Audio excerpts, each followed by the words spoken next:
Hello viewers, আসসালামু আলাইকুম। আশা করি সবাই অনেক ভালো আছেন।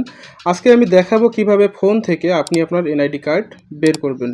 তো আজকের ভিডিওটা অত্যন্ত ইন্টারেস্টিং হতে চলেছে। ভিডিওটি স্কিপ না করে পুরো ভিডিওটি দেখুন। আপনি যদি আমার চ্যানেলে নতুন হয়ে থাকেন তাহলে অবশ্যই চ্যানেলটি সাবস্ক্রাইব করবেন। ভিডিওটি ভালো লাগলে অবশ্যই লাইক, কমেন্ট অ্যান্ড শেয়ার করবেন। So let's check this out. তো প্রথমে আমরা ফোন থেকে ক্রোম ব্রাউজারে চলে যাব। ক্রোম ব্রাউজারে চলে যাওয়ার পর লিখব সার্ভিস এনআইডি। তো সার্ভিস এনআইডি লিখে সার্চ করার পর আমাদের প্রথম যে ওয়েবসাইটটি চলে এসেছে আমরা সেটির উপর ক্লিক করে দিব। তারপর আমরা দেখতে পাচ্ছি আমাদের পেজটি ওপেন হয়ে গেছে। উপরে দেখতে পাচ্ছি don't have an account, claim account. তো আমরা ক্লেম অ্যাকাউন্টের উপর ক্লিক করে দিব। তো তারপর আমরা দেখতে পাচ্ছি আমাদের পেজটি ওপেন হয়ে গেছে। ক্লেম অ্যাকাউন্ট, এনআইডি, ফর্ম নম্বর। এখানে আমাদের একটা বিষয় খেয়াল করতে হবে, আমাদের যদি এসএমএস এর মাধ্যমে বা অন্যভাবে আমরা এনআইডি নাম্বারটা কালেক্ট করে থাকি তাহলে এখানে এনআইডি নাম্বার দিয়ে দিব, 10 সংখ্যার এনআইডি নাম্বার।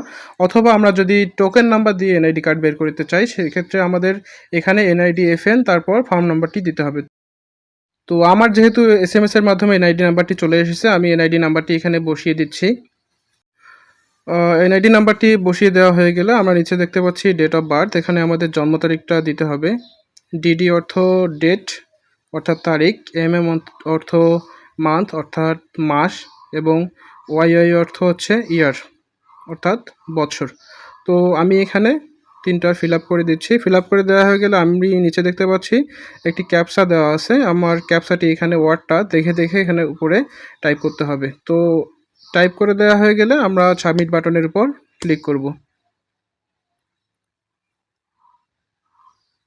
তো সাবমিট বাটনের উপর ক্লিক করার পর আমরা দেখতে পাচ্ছি আমাদের এখানে অ্যাড্রেস চলে এসেছে। আমি এখানে অ্যাড্রেসগুলো সিলেক্ট করে দিচ্ছি। প্রাইভেসি জনিত কারণে এখানে অ্যাড্রেসটি দেখানো সম্ভব হচ্ছে না। তো অ্যাড্রেসটি সিলেক্ট করে দেওয়া হয়ে গেলে আমরা আবারও নেক্সট বাটনে ক্লিক করে দিব। তো নেক্সট বাটনে ক্লিক করার পর আমরা দেখতে পাচ্ছি ক্লেম অ্যাকাউন্ট কন্ট্যাক্ট ডিটেলস। এখানে আমাদের একটা ফোন নাম্বারে ওটিপি চলে যাবে।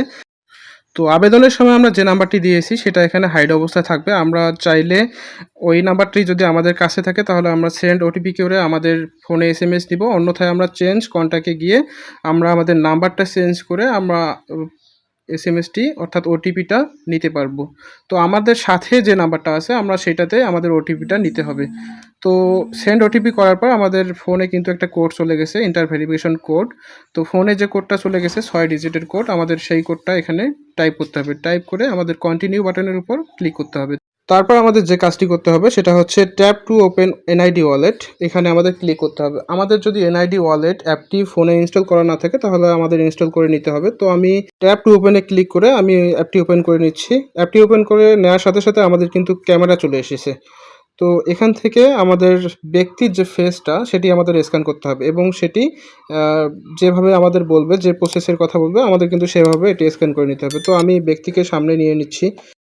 হোল্ড অ্যান্ড স্ট্রেট সমান মাথা সোজা করতে হবে, তারপর হচ্ছে ডান দিকে, বাঁ দিকে, তারপর হচ্ছে চোখ ব্লিঙ্ক করতে হবে। তারপর আমরা দেখতে পাচ্ছি এখানে প্রসেসিং চলছে, আমাদের একটু সময় লাগবে। তারপর আমাদের ওকে বাটনের উপর প্রেস করে দিতে হবে। তারপর কিন্তু পুনরায় আমাদের আগের পেজে নিয়ে আসবে। সার্ভারে একটু রিলোড নিবে। তো দেখতে পাচ্ছি সার্ভারে রিলোড নেওয়ার পর আমাদের কিন্তু কাঙ্ক্ষিত অ্যাকাউন্ট সেটি চলে এসেছে। তো আমরা এখান থেকে স্কিপ দিস স্টেপ করে পরবর্তী ধাপে চলে যাব। তো ভিউয়ার্স দেখতে পাচ্ছি আমাদের অ্যাকাউন্টটি চলে এসেছে। আমরা একটু উপরের দিকে স্ক্রল করে নিব। স্ক্রল করে নিচে দেখতে পাবো ডাউনলোড অপশন। তো আমরা ডাউনলোডের উপর ক্লিক করে দিলে আমাদের কিন্তু এনআইডি কার্ডটি ডাউনলোড হয়ে যাবে। তো ভিউয়ার্স আজকে এই পর্যন্তই ছিল। ভিডিওটি যদি ভালো লাগে অবশ্যই লাইক, কমেন্ট অ্যান্ড শেয়ার করবেন। চ্যানেলটি সাবস্ক্রাইব করা না থাকলে অবশ্যই সাবস্ক্রাইব করে পাশেই থাকবেন। ধন্যবাদ সময় নিয়ে ভিডিওটি দেখার জন্য।